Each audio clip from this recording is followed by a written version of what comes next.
আসছিলাম মোহাম্মদপুরে, তো মোহাম্মদপুরে আসার পর যে একটা জায়গায় অলরেডি আমি খাওয়া দাওয়া করছি, খাওয়া দাওয়া করার পর আমার ফ্রেন্ড বলছে আমি এত দূর থেকে আসছি মোহাম্মদপুরে, শুধু একটা জায়গায় খাওয়া দাওয়া করা শেষ করে দিলেই অনেকটা লস হয়ে যাবে। তো সেই জন্য আমাকে একটা জায়গায় নিয়ে আসছে, সেটা হচ্ছে গিয়ে মনা মামা।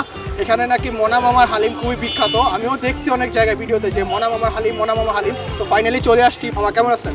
আলহামদুলিল্লাহ। আপনি তো মনা মামা, এই তো? জি জি, আমি মনে বাবা। কতদিন ধরে এই দোকান দিচ্ছেন আপনি? 40 বছর। আচ্ছা, আপনারা কি কি আইটেম বিক্রি করেন? আমরা হালিম বেশি, স্যুপ বেশি, অন্থন আছে, চিকেন সমোসা আছে, চিকেন কাবাব আছে। আপনি তো সোপ আর হচ্ছে গিয়ে হালিম বিক্রি করেন। জি, তো জি। আমি যে কোনো একটা খাইতে চাই, সেক্ষেত্রে আপনি কোনটা আমার জন্য সাজেস্ট করবেন যে এটা খাও? আপনি হালিমটা খান, হালিমটা খেতে মজা পাবে। আমার হাতে চলে আসছে মনা মামার হালিম। তো এই হচ্ছে হালিম, আমি আগে ওনার বলছি যে কোনো একটা খাবো, সেই জন্য উনি সাজেস্ট করছে আমাকে হালিমটা। উনি এখানে মাংস মোটামুটি দিছে হচ্ছে গিয়ে, নর্মালি হালিমের মাংস 3 থেকে 4 পিস দেয়। এটার দাম কত মামা? 100 টাকা প্রাইস। এটার দাম হচ্ছে 100 টাকা। তো 100 টাকা হচ্ছে গিয়ে ওনারা 2 থেকে 3 পিস মাংস দিতেছে। এখন হচ্ছে কি আসলে টেস্ট করা পালা। বিসমিল্লাহ। সবার আগে যেটা মুখে পড়ার পর ফিল হয়েছে সেটা হচ্ছে কি মামা আচার ইউজ করছে। আচার ইউজ করার কারণে হালিমিতে আচারি ফ্লেভারটা বেশি লাগতেছে। তো ওয়ান কাইন্ড অফ বলা যেতে পারে আচারি হালিম। আমার কাছে হালিমটা বেশ ভালো লাগতেছে আচারের কারণে। হালিমের ডাল যতটুকু না মুখে পড়তেছে তার থেকে বেশি আচারটা বেশি মুখে আসতেছে, যার কারণে একটু ইউনিক লাগতেছে হালিমের মধ্যে।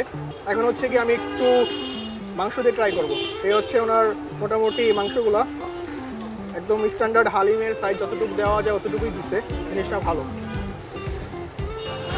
যে বিফটা দেওয়া হয়েছে বা রান্না হয়েছে একদম পারফেক্ট হয়েছে, যে মুখে দেওয়ার পরে মোটামুটি গলে যেতেছে। এমন অনেক শক্ত, আবার এমন না যে অনেকটা জুরজুরা, মুখে চামান লাগতেছে, কিন্তু স্ট্যান্ডার্ড ওয়েতে কুকিং হয়েছে। বাবা এখানে তো মনে হয় আচার ইউজ করছেন হালিমে, তাই না?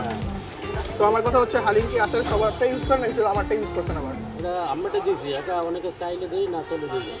আচ্ছা, উনি যেটা বলতো সেটা হচ্ছে গিয়ে হালিমের সবারটা আচার দেয় না, তো যে চায় তার ক্ষেত্রে দেয়, আর যে চায় না তার ক্ষেত্রে দেয় না। ব্যাপারটা হচ্ছে এরকম। তো আমি যদিও চাইনি, উনি দিচ্ছে, কিন্তু আমার কাছে বেশ ভালো লাগতেছে। আসলে আমি ডিনাই করতে পারতেছি না যে আসলে মজা না, যে কোনো একটা জায়গায় খুব খুঁজতেছিলাম যে এই জায়গাটায় মজা হইতেছে না বা এই জায়গাটা মজা লাগতেছে না, ওই জিনিসটা পাইতেছি না। সত্য কথা যেটা, একদম প্রতিটা বাইটই আমার কাছে ভালো লাগতেছে। হালিমের টেস্ট অনুযায়ী এবং কোয়ান্টিটি হিসাবে আমি মনে করি 100 টাকা পারফেক্ট। আচ্ছা, ভাবছিলাম যে তাদের শুধু হালিমটাই খাওয়া শেষ করব, কিন্তু আসলে হালিমটা এতটাই ভালো লাগছে যে ভাবলাম যে তাদের যে স্যুপটা আছে এটা একটু ট্রাই করা যেতে পারে। তো কারণ হচ্ছে গিয়ে যদি এখানে স্যুপ না খাওয়া যায়, পরে অন্য কারোর কাছ থেকে যদি শুনি যে স্যুপটা আসলে অনেক ভালো, তখন আফসোস হতে পারে। এই হচ্ছে ওনাদের স্যুপটা। থিকনেসটা সবার আগে একটু দেখাতে চাই। সেটা ওরে বাবা, চিকেনের পরিমাণ তো সাইজ তো অনেক বড়। মামা এটা কত টাকা?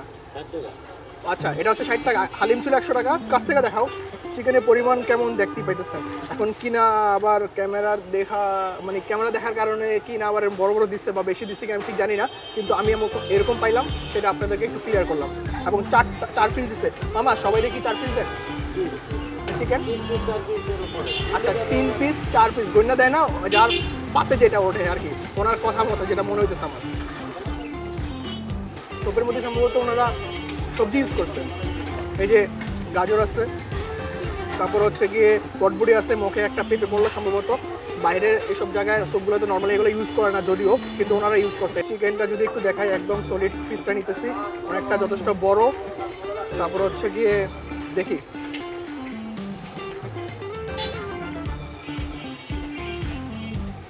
বেশি মুখে দিয়ে ফেলছি, গরম অনেক। চিকেনের পরিমাণ যেটা দিছে এটা যথেষ্ট বড় ছিল, এবং হচ্ছে মরিচ ছিল একটু, মানে উপর থেকে যে কাঁচামরিচগুলো দেওয়া হয়েছিল বা বোম্বাই মরিচগুলো দেওয়া হয়েছিল ওটাও মুখে গেছে, যার কারণে হচ্ছে গিয়ে চিকেনের যে ফ্লেভারটা ওটা একটু বেশি ভালো লাগতেছিল আমার কাছে। যদি পার্সোনালি বলি হালিম আর হচ্ছে সোপ, এই দুটার মধ্যে কম্পেয়ার করতে, তাহলে আমি হালিমটাই আগে রাখবো। একদম স্পেসিফিক লোকেশন কোনটা? এটা হলো সলুমুলা রোড, মসজিদ, জামে মসজিদ, পাকা মার্কেট। হালিমের যে থিকনেস পারফেক্ট, সেই এক কথায় সেই। আচ্ছা, আমরা তো একটা জায়গায় খাই আসছি তাই না? তো ওই জায়গাটা আমার কাছে মনে হয়েছে যে খাওয়ার পর তৃপ্তি আসে নাই, কিন্তু এই জায়গায় হালিম খাওয়ার পর কি তোমার কাছে মনে হইতেছে যে তৃপ্তি আসতেছে কিনা? একদম ভাবে খাপ ময়নার বাপ না মর্জিনার বাপ? না, মনা মামার বাপ।